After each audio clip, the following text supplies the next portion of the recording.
The question was, do you feel that we are at the birth pains, that the birth pains are actually upon us right now? And for those who don't know, that comes from Matthew chapter 24, where it talks about wars and rumors of wars and famines and earthquakes, where he says, just wait, these are merely the birth pains. So, Joe, would you say that this is where we are at in a eschatological or end times timeline?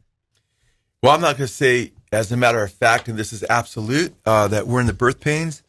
But I'd be shocked if we're not, because if we're not in the birth pains, we're at the very least in the Braxton Hicks, because, when I was in the 1940s, which was, a couple decades before I was born, the top, the top problems in schools were chewing gum, tardiness, missing the waste paper basket, things of that nature.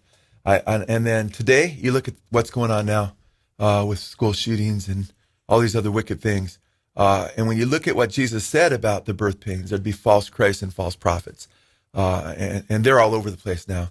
I mean, on the internet right now, you have all kinds of false prophets. You have people that get millions of views that are giving prophecies. For instance, August is almost over, and there's a very popular prophetess.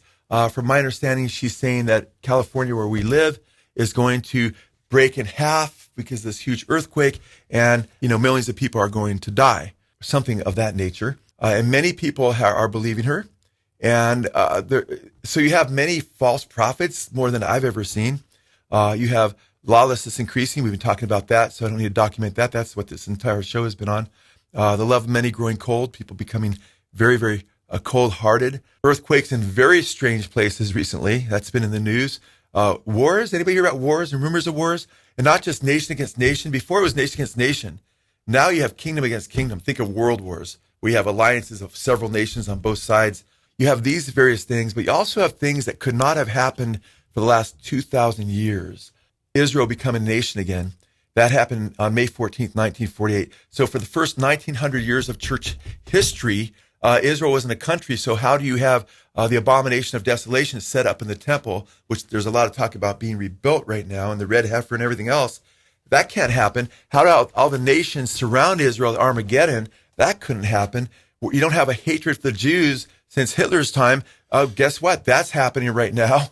There's so many things that are lining up. Technology. You need technology because there was no way to implement the mark of the beast where people can buy and sell in all the nations around the world until now. There was no way to have an image of the beast that could cause people to take the mark of the beast, because it says an image will be made of the beast that'll talk, that'll be made in his image, that'll encourage people to take the mark of the beast or die. Now we have AI, and it makes total sense. Babylon is destroyed in an hour with fire. Even Jerusalem, which was nothing like Babylon because they're already under Roman oppression. It took a few years to bring Jerusalem down, but Babylon's brought down in an hour. Yep, that's possible now.